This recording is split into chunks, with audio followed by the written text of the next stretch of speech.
for my composition, I tried to get my inspiration from Chopin. By using the piano, he makes us feel each and every drop of rain that falls on our faces. How am I expected to write silence in a composition? I don't need a lesson in Chopin. We need to hand in our music and I'll just have to write anything. And the support of the bass notes gives a sense of thunder. It's a storm that falls down on us. Forget it. You know Benjamin lives for nothing but his music. Soaring lyric, the whirlwind of notes that scatters us like dead leaves and hey girls, where are you?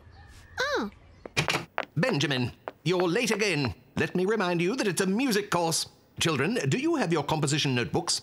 We're going to listen to your last pieces. And remember, the best of them will be performed by the choir. My composition, my music notebook, someone stole it.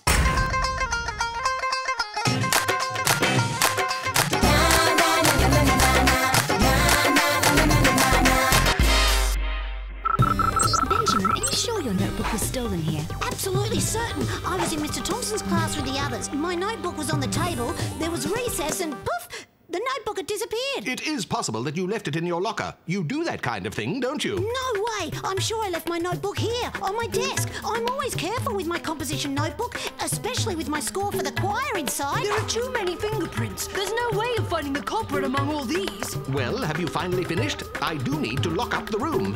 There are a couple of things that bug me, though. The door of the music room was locked during the break, so how could a thief have possibly have gotten inside? I have my theory on that. In my opinion, what happened was that... What? Mr. Thompson would never steal your notebook. It's not his style. And why would he do a thing like that? Because he doesn't like me. He acts strangely towards me. If you don't believe me, I'll show you my last report. Hey, it's true that his school report is strange. Benjamin doesn't stay still, lacks concentration and participates too much. And on top of that, you have an A average? Okay, it's clear there's something shady going on. But to think he stole your composition notebook... I'm sure that it's him. Benjamin, I don't really believe it, but it's our only trail. Let's dig a little deeper. First thing to do is to look for Mr. Thompson's briefcase to see if he's got your notebook.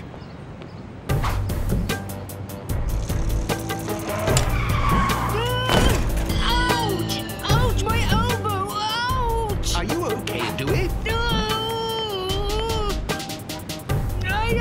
It hurts all over. We'd better get you to the nurse's office. Actually, the pain has disappeared just like that. It must have been the words nurse's office. We'll take you just the same, better be sure. It's worrying to see a student writhing on the ground. Mrs. Apu, it's Sally. Yes, we're coming, but we're going to be a little late for lunch. Yes, I know Dewey's parents are invited for the day. I can't believe I went through all that for nothing. Still no book. A little puzzle to think about. What do you say, kids? Here's the puzzle. How, by adding one single coin and without moving the others, can you make 2 rows of 4 coins?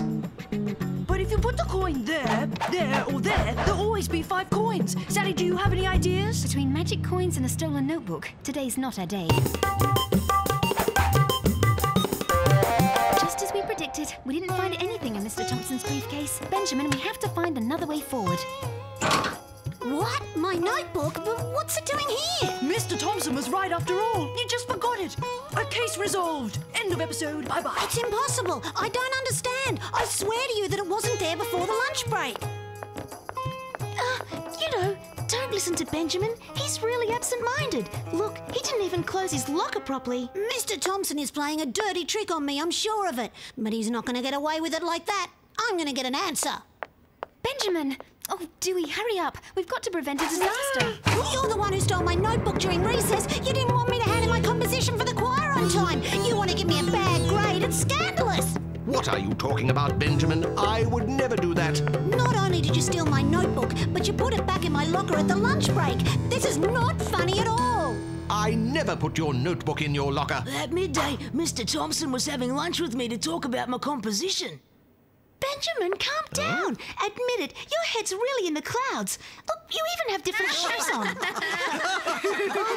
Okay, well, since nobody believes me and everyone makes fun of me, I'm leaving the choir. But you can't do this. You are one of the best in the choir.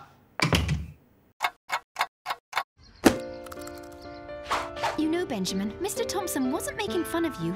Besides, it's not a crime to be a little absent-minded. You're right. I'm so completely absent-minded. Benjamin, is your head so far in the clouds that you write your treble clefs backwards? No way. I don't make those mistakes anymore. It's not even my writing. Na, na, na, na, na, na.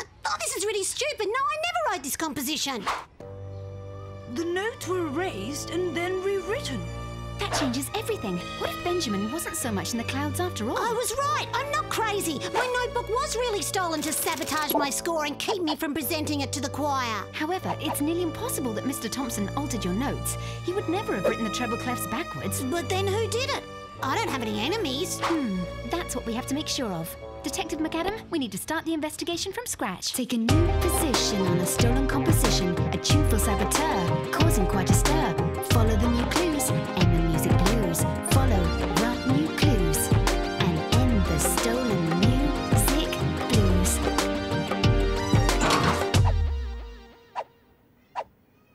Bingo! A long blonde hair. And there's only one blonde in the neighbourhood.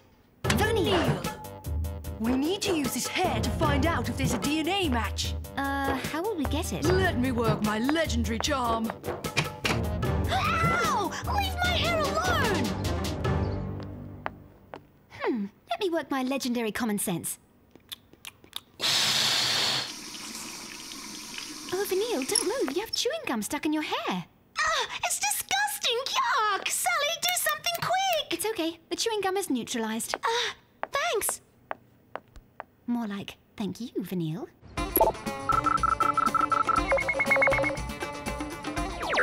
Yes! The DNA corresponds. It is Vanille's hair that was stuck in the door of Benjamin's locker. She can't be the culprit. She was with me all during recess, when my notebook was stolen. Didn't I tell you that she was with me?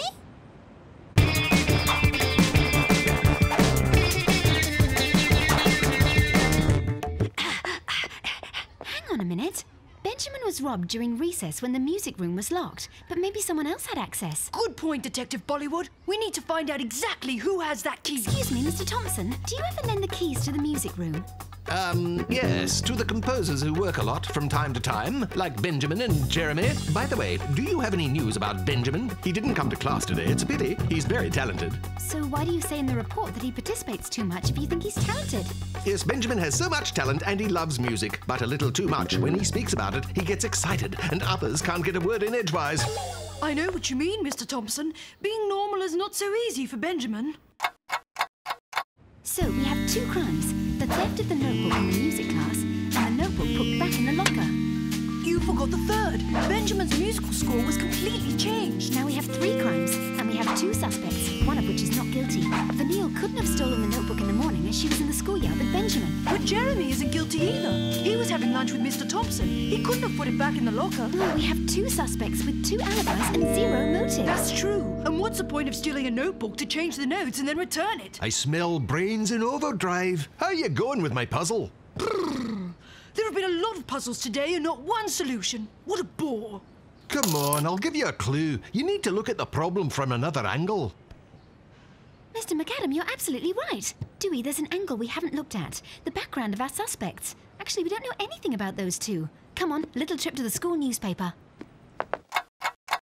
How to sing like a star in the choir? No. Choir concert with a composition by Jeremy? No. Exclusive. The top two in the choir replaced by newcomer Benjamin. A false note for Jeremy, whose compositions have been accepted by the junior high school choir until now. The next song of the choir will be written by Benjamin, and this versatile artist is demanded to perform his work himself.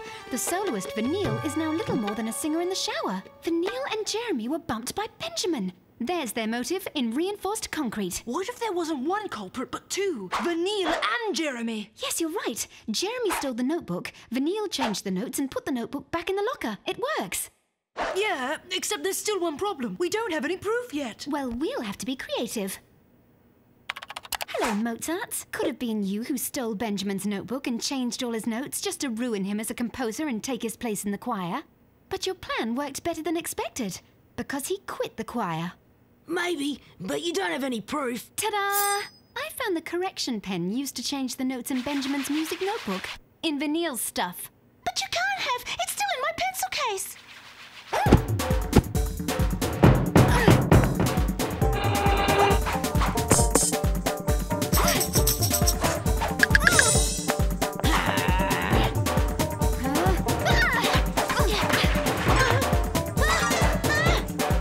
It was in my pencil case. The correction pen you showed's not the right one. You don't have any proof. On the other hand, your confession is proof. I've got it all on tape.